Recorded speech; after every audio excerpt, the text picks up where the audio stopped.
دوسری ایک روایت سنن ابی داؤد کے حوالے سے پیش کی جاتی ہے، وہ یہ کہ قال ابو ہریرہ، میں سند چھوڑ رہا ہوں اس لیے کہ آپ تھک جائیں گے، قال ابو ہریرہ رضی اللہ تعالیٰ نے کہا کہ اخذ الاکف علی الاکف فی الصلاۃ تحت السرہ، ہتھیلی سے پکڑنا نماز میں ناف کے نیچے ہے، یعنی ناف کے نیچے ہاتھ رکھنا چاہیے اور ہتھیلی کو ہتھیلی سے پکڑنا چاہیے۔ اس کو امام ابو داؤد نے سنن میں اور امام الدارقطنی نے بھی اپنی سنن میں روایت کیا ہے،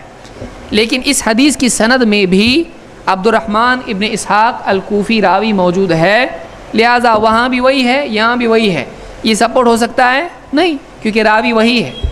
دونوں روایتوں کا مدار اس ایک راوی پر ہے، اس لیے یہ روایت بھی معتبر نہیں ہے۔ تو اس اعتبار سے علی رضی اللہ تعالیٰ کی روایت بھی ضعیف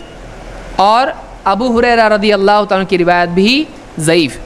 میرا کہنا یہ ہے کہ بعض ہمارے بھائی جب بحث پر آ جاتے ہیں تو کہتے ہیں صحیح، صریح، مرفوع، متصل، 4 کرائٹیریا، 4 صحیح ہونا چاہیے، صریح ہونا چاہیے، مرفوع ہونا چاہیے اور متصل ہونا چاہیے۔ یہ روایت یہ مرفوع نہیں ہے، تو پھر اس سے دلیل لینا ان کے لیے اس مسئلے میں کیسے صحیح ہو گیا؟ جو دوسروں کے لیے قاعدہ ایک آدمی باندھ رہا ہے وہ سب سے پہلے اپنے لیے ہونا چاہیے۔ وہ آدمی کیا مرفوع روایت پر عمل کر رہا ہے؟ نہیں، تو جب دوسروں کے لیے وہ قاعدہ رکھ رہا ہے تو اس کو چاہیے کہ اپنی لیے بھی وہ قاعدہ رکھے۔ تو یہ حدیث بھی ضعیف ہے، اس کی سند میں بھی وہی راوی ہے۔ ان دونوں روایتوں کو خود حنفی علماء نے ضعیف کہا ہے۔ مثال کے طور پر آپ دیکھیں، عبد الحی اللکھنوی نے ہدایہ کے حاشیے پر ہدایہ جو حنفی مسلک کی مذہب کی مشہور کتاب ہے، ان کے نزدیک بہت قابل اعتماد کتاب ہے جس میں فقہی مسائل ہیں تو اور آج بھی مدارس میں پڑھائی جاتی ہے، اس کے حاشیے پر عبد الحی لکھنوی جو خود حنفی ہیں کہتے ہیں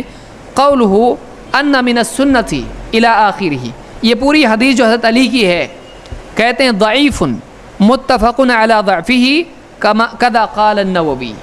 کہتے ہیں یہ حدیث ضعیف ہے اور اس کے ضعیف ہونے پر سب کا اتفاق ہے، سب کا اجماع ہے، اس کے ضعیف ہونے پر سب جمع ہیں،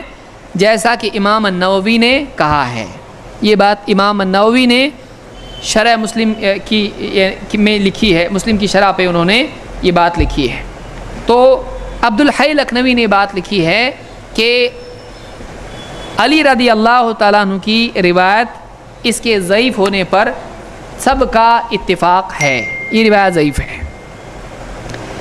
ابن عبد البر نے التمہید میں یہ بات کہی ہے، جلد نمبر 20 صفحہ نمبر 75 پر لکھتے ہیں، کہتے ہیں کہ وقال الثوری و ابو حنیفہ و اسحاق، سفیان الثوری، ابو حنیفہ اور اسحاق ابن راہویہ،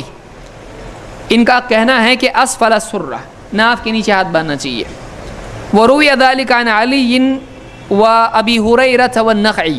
کہتے یہی روایت آئی ہے حضرت علی سے، ابو ہریرہ سے اور نخعی سے، ابراہیم النخعی سے، ان سے روایت آئی، 2 صحابی ایک تابعی ہیں، کہتے ہیں ولا یثبت ذلک عنہم، لیکن ان سے یہ بات ثابت نہیں ہے، حضرت علی سے بھی ثابت نہیں، ابو ہریرہ سے ثابت نہیں، اور ان کے قول کے مطابق ابراہیم النخعی سے بھی ثابت نہیں کہ ناف کے نیچے ہاتھ باندھنا چاہیے۔ تو